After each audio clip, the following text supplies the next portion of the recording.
This video was made possible thanks to the support of our amazing patrons. We couldn't do this without you. Don't forget that you can support the channel for free and receive 10% off orders over $10 of Flipside Gaming by using the promo code Affinity at the checkout. Or if TCG Player or Magic Madhouse are more your thing, then be sure to place your order through our affiliate links in the description. Once again, at no extra cost to yourselves. Hello everybody and welcome to another EDH gameplay video brought to you by Affinity for Commander. My name is Martin. And my name is Alex. Today we are once again joined by Benny, a writer for Star City Games who literally wrote the book on Commander, as well as PJ, who runs the Commander Replay YouTube channel. We'd like to thank these two top-notch blokes for their time, as we had a perfectly splendid time playing with them. So without further ado, let's take a look at those opening hands.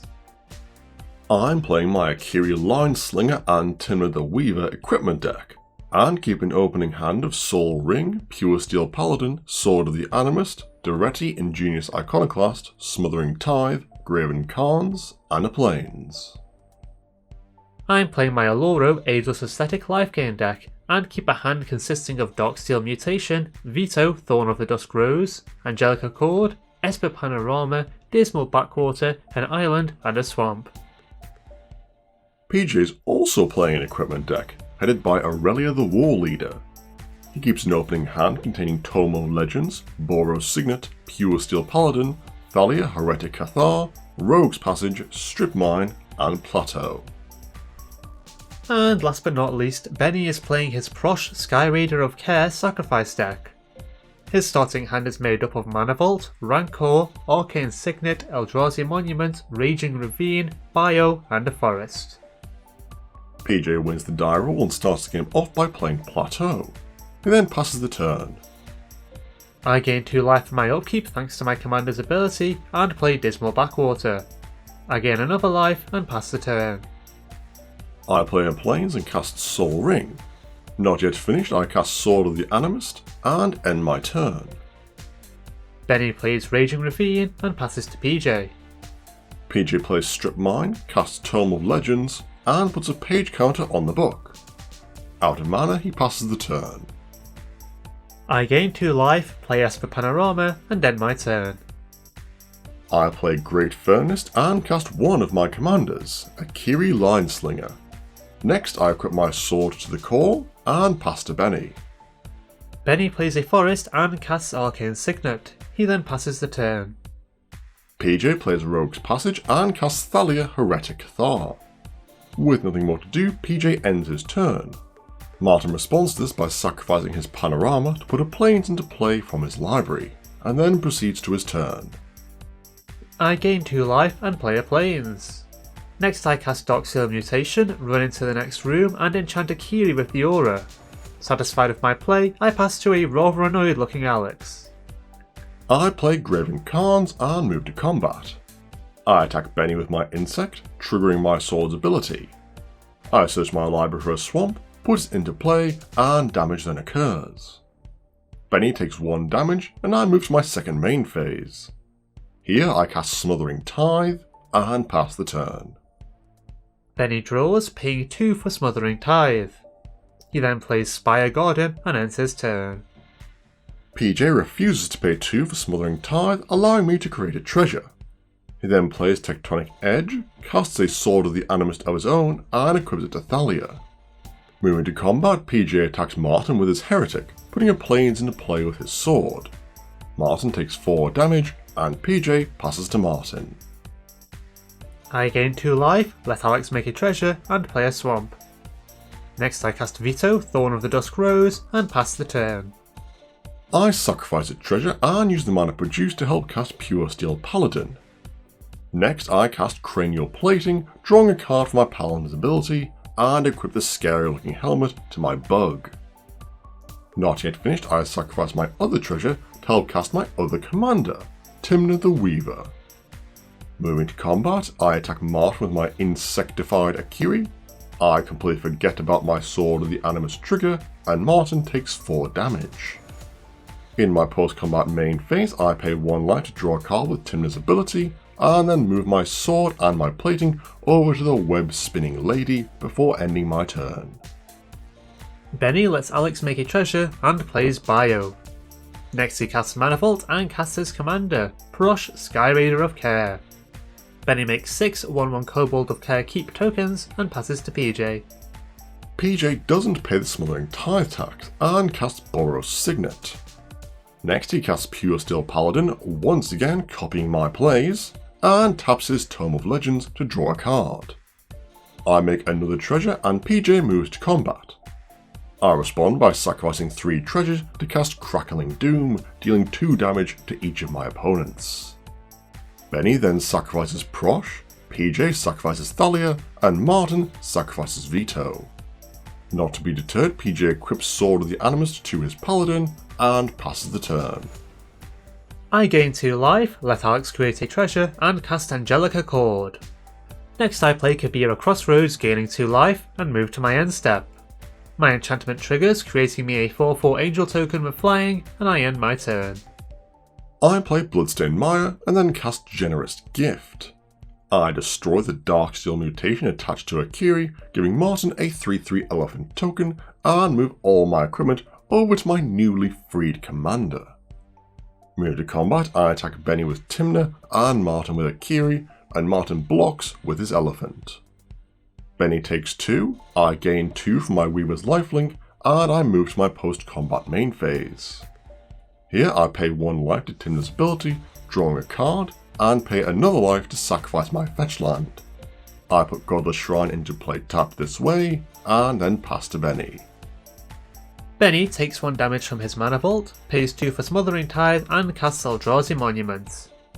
He then moves to combat, attacking Alex with 3 of his flying kobolds, dealing him a whopping 3 damage.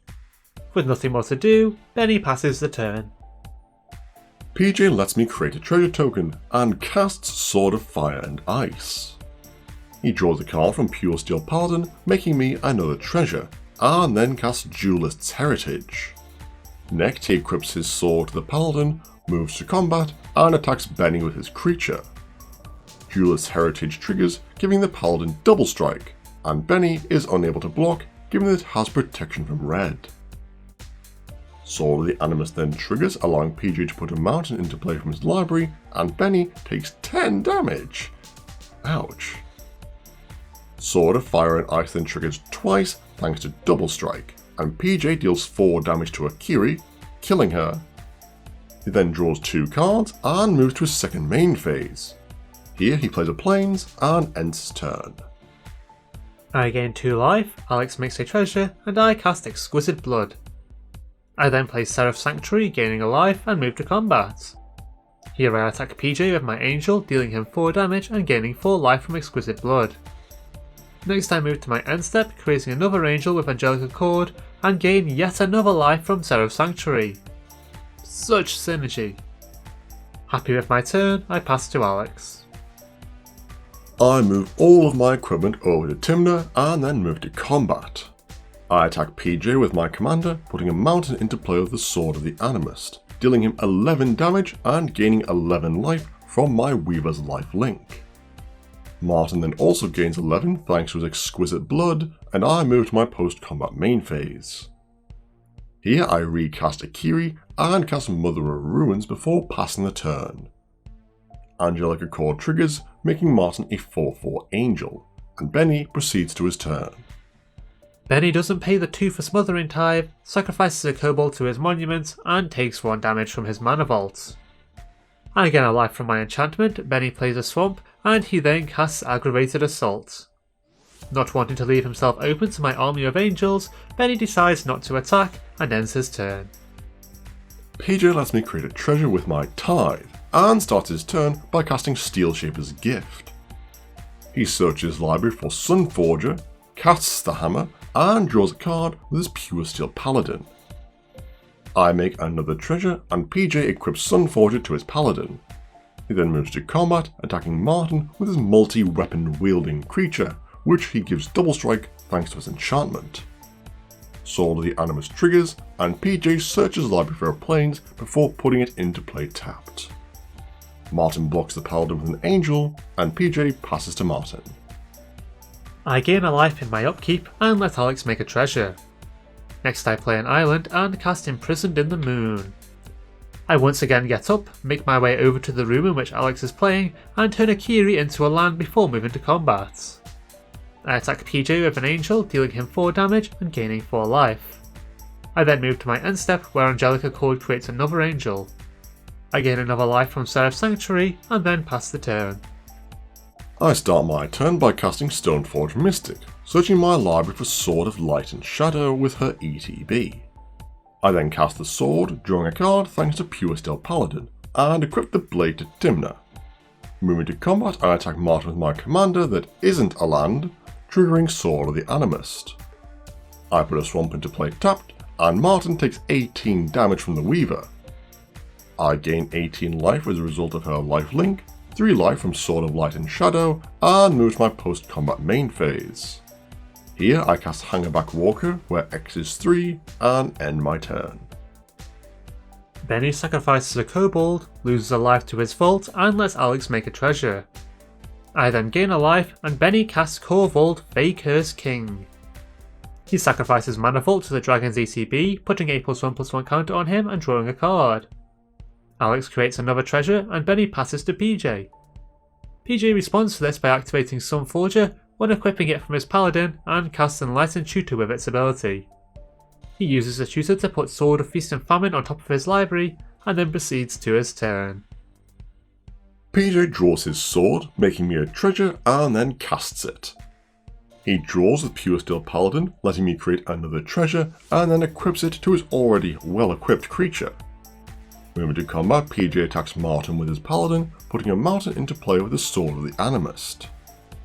He gives his creature double strike, dealing Martin 22 damage, and then sets about resolving the 4 sword triggers that dealing Martin damage has created. He has Martin discard a card, untaps his land, and activates Sunforger, casting a Boros Charm to make his board indestructible until the end of turn. Next he deals me 2 damage, gaining Martin 2 life, draws a card, and lets me make a treasure token. PJ then taps all of his lands to float a bunch of mana, has Martin discard another card, and untaps his lands once again. He deals me a further 2 damage, gaining Martin 2 more life, draws another card, and lets me create another treasure before finally moving to his second main phase.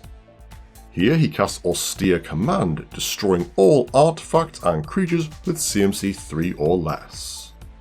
My board suddenly becomes a lot less crowded, but Benny gets to keep his creatures due to them having indestructible when the command resolves. I make 3 1/1 Thopters with my Hangerback Walker dying, and Martin creates an angel with Angelic Accord. He gains 1 life from his Sanctuary, and PJ passes the turn. I gain 2 life, let Alex make a treasure, and play a plains. Next I cast my commander, Oloro, Ageless Aesthetic, and then move to combat. I attack PJ with my angel, dealing him 4 damage and gaining 4 life. I then activate Oloro's ability, drawing a card and having each of my opponents lose a life, and Alex creates another treasure. I then move to my end step, making an angel, gaining a life, and ending my turn. I play a plains and cast Steel Shaper's Gift, putting Sword of Fire and Ice into my hand. No, I'm not copying PJ, why would you say such a thing? Next I cast the sword, equip it to one of my Thopters, and move to combat. I attack PJ with all 3 of my Thopters, and he responds by casting Teferi's Protection, phasing out of existence. With nothing more to do, I pass to Benny. Benny lets Alex make a treasure and plays Okina, Temple to the Grandfathers. Next he casts Rancor, enchanting Korvold with the aura, and moves to combat. Here he attacks Alex with his dragon, sacrificing a kobold of his trigger, putting a +1/+1 counter on him and drawing a card. Alex creates another treasure, takes 8 damage, and I gain 8 life. Gotta love that equivalent exchange. In his post-combat main phase, Benny casts Liliana's Standard Bearer, drawing a single card from his ETB. Alex gets another treasure and Benny moves to his end step. Here I create an angel and gain a life, and Benny passes the turn. PJ gives me a treasure, re-equips Sunforger to his paladin, and casts his commander, Aurelia the War Leader. He puts a page counter on his Tome of Legends and casts Helm of the Host, drawing a card from his paladin. I make another treasure, and PJ equips the helm to his commander. Next he plays City of Brass, moves to combat, and creates a non-legendary copy of Aurelia. PJ is then able to take infinite combat steps by creating new copies of the Angel at the beginning of each of his combat steps, which each grant him an additional combat step when they attack, allowing PJ to claim victory for himself. And people still think Boros is a weak colour combination in Commander. Well, that's it for another game. We hope that you enjoyed it as much as we did. We'd like to give a huge thank you to our guests for joining us. We had a really fun game with you both. Don't forget that you can support the channel in 4 quick and easy ways: subscribing, liking this video, clicking the bell icon, and leaving us a comment. I read every one. Also, feel free to check out our Patreon page for exclusive rewards and goodies for as little as $1 a month. That's all for now though, we'll see you next time.